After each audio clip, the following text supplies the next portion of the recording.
Assalamualaikum warahmatullahi wabarakatuh. Pada kesempatan kali ini saya akan membahas terkait dengan PP pasal 22, 23, dan 26.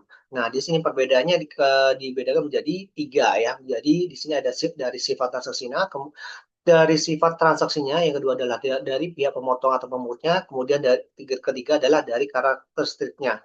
Karakteristiknya.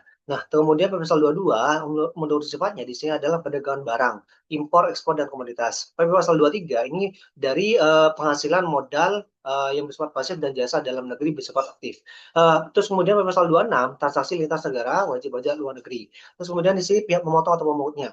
Di PP pasal 22 ini ada instansi pemerintah, BUMN, Badan Usaha Milik Negara, Bea Cukai, dan industri tertentu. Kemudian di PP pasal 23 itu adalah subjek pajak badan dalam negeri, pemerintah, penyelenggara kegiatan. Terus kemudian PP pasal 26 di sini ada subjek pajak badan dalam negeri, bentuk usaha tetap atau BUT, kemudian perwakilan perusahaan asing. Kemudian dari segi karakteristiknya, ini PP pasal 22 ini adalah umumnya tidak final dan dapat dikreditkan. Yang bersifat final itu contohnya adalah yang bersifat final adalah pembelian bahan bakar minyak oleh SPBU ke Pertamina. Itu dikenakan PP pasal 22 bersifat final. Nanti kita akan belajar terkait dengan PP pasal 22 yang bersifat tidak final karena umumnya tidak final. Terus kemudian PP pasal 23. PP pasal 23 adalah tidak final. Kemudian PP pasal 26 adalah umumnya final dan tarifnya adalah 20%.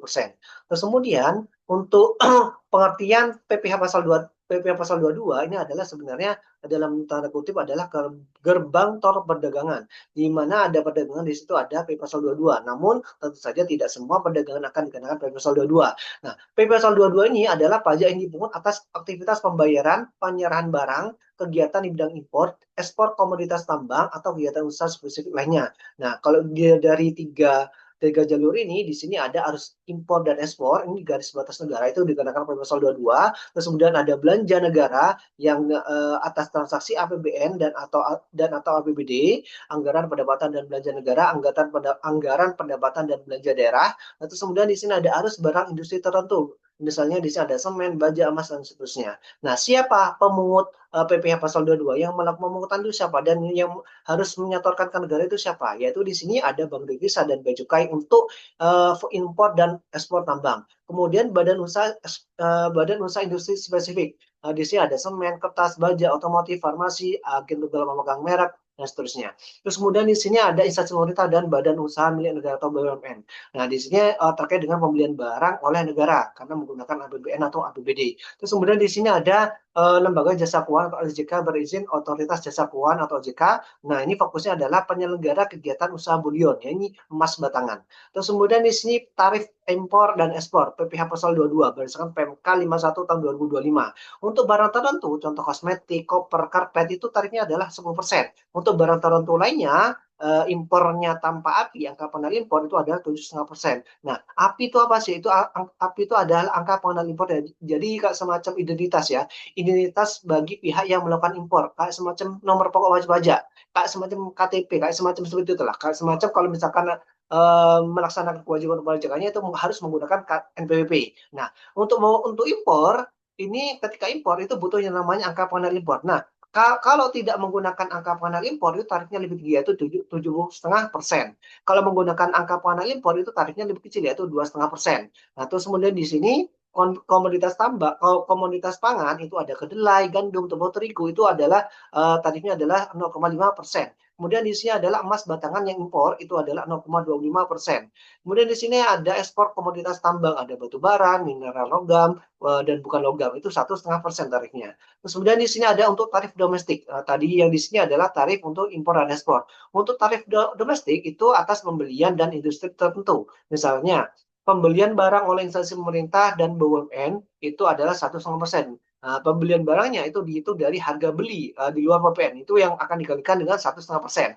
Terus kemudian yang kedua ada kertas 0,1%, semen 0,25%, baja 0,3%, farmasi atau obat itu 0,3%, otomotif kendaraan itu 0,45%. Nah, ada aturan baru ditambahkan pembelian emas batangan oleh lembaga jasa keuangan atau LJK penyelenggara usaha bulion emas batangan itu dikenakan tarif pasal 22 sebesar 0,25%. Nah, di sini simulasi perhitungan PP pasal 22. Di sini ada transaksi dan instansi pemerintah dan PP pasal 22 impor. Nah, Untuk transaksi dan instansi pemerintah di sini studi kasusnya adalah PT ABC menjual peralatan kantor ke Dinas Pendidikan senilai 100 juta rupiah, belum termasuk PPN, pajak pertambahan nilai.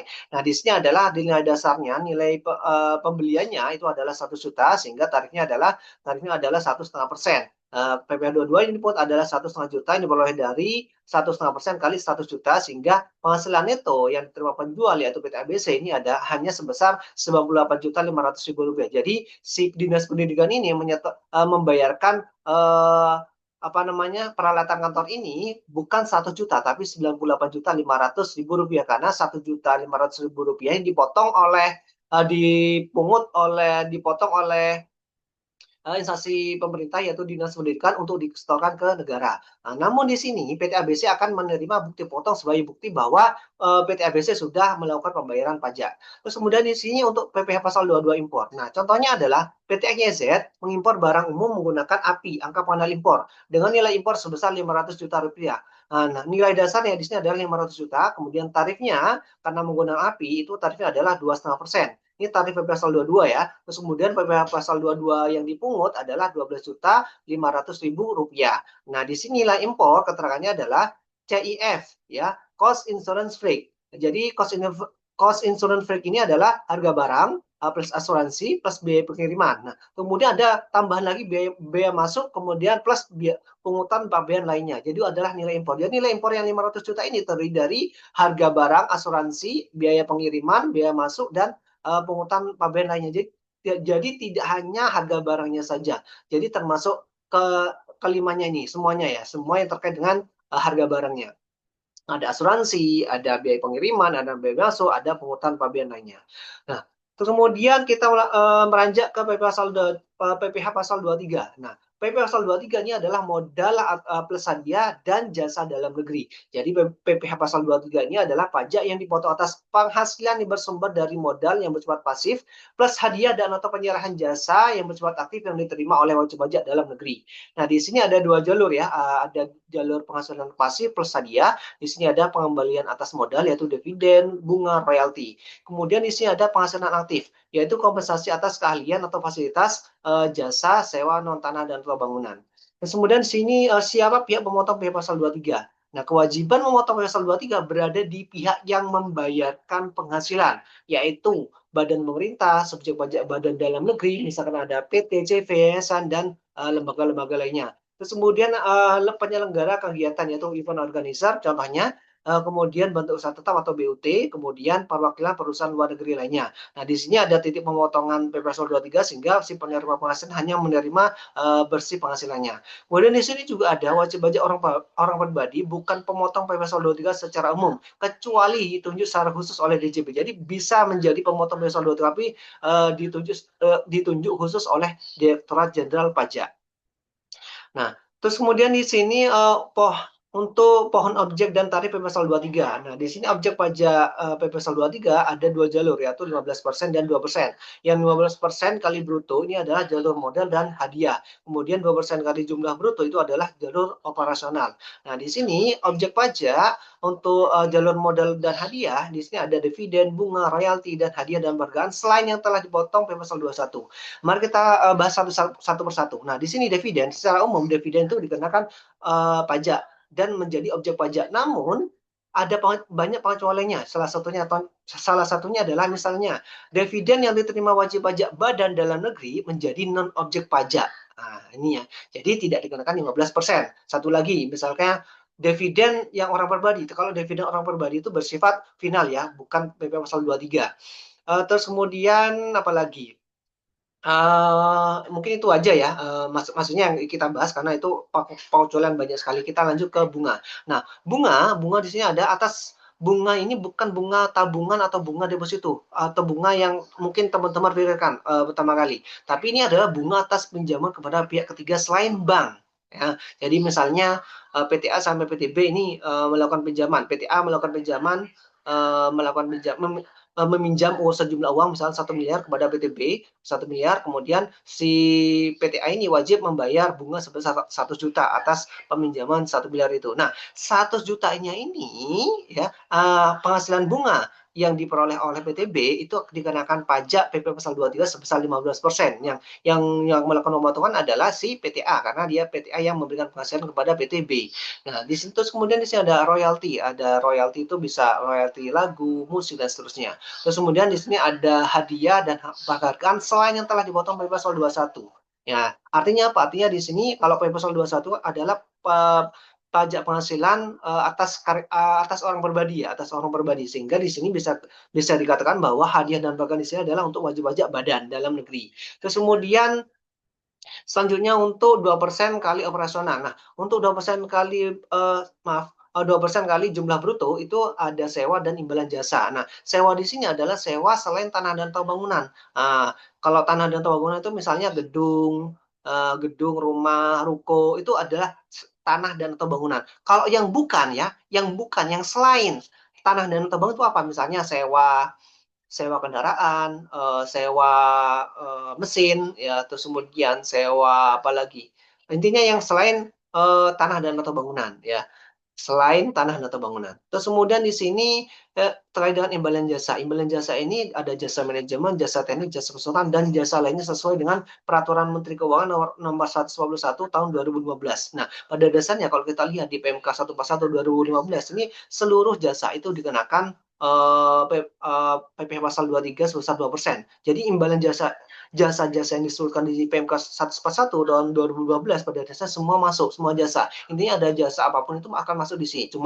Uh, cuman ada kala tertentu misalnya beririsan dengan pajak-pajak lain sehingga tidak dikenakan di PMK pasal 23. Ya, kalau misalkan beririsan dengan misalkan konstruksi ya, ya jasa konstruksi. Nah, jasa konstruksi kan itu nanti kan akan dikenakan PPh final pasal 4 ayat 2. Nah, ini kalau misalkan sudah dikenakan PPh pasal 4 ayat 2 berarti tidak boleh dikenakan lagi di PPh pasal 23.